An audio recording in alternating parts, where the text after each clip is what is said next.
The cost of sending a request for electronic signature in ProSeries is $5.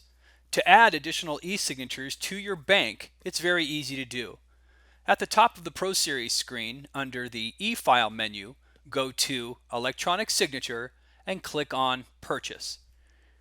Here you'll be able to put in the desired number of e-signatures to purchase. So if I say 10, it automatically updates the number to $50.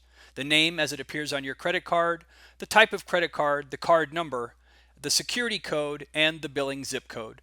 That will allow you to add as many e-signatures as you like. Now, to send an electronic signature out of ProSeries is very simple.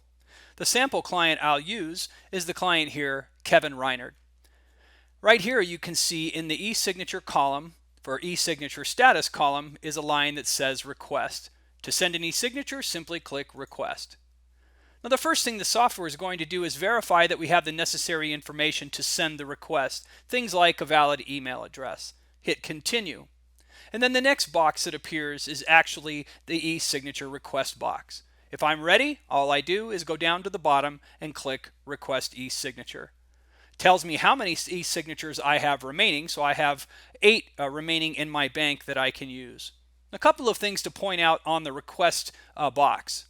The client's name and the email address are both automatically imported from ProSeries.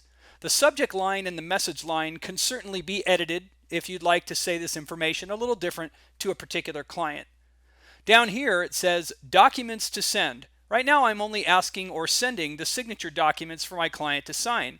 But if I'd like to use this as a way to deliver the final client copy of the return along with the signature docs, I can make the selection here. But in this case, we'll send only the signature documents.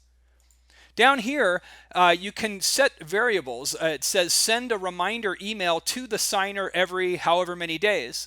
A lot of times, you might be concerned that if a client hasn't corresponded, that you'd have to be the one to continue to ask them or to request the e-signature. The system will do it automatically. Just let us know however many number of days in intervals you'd like us to send another email message. You can also expire the envelope, which means, after a reasonable period of time, maybe 10 days, the client hasn't responded to you, it will automatically invalidate or expire the envelope. And if the client tries to do it, it won't allow it.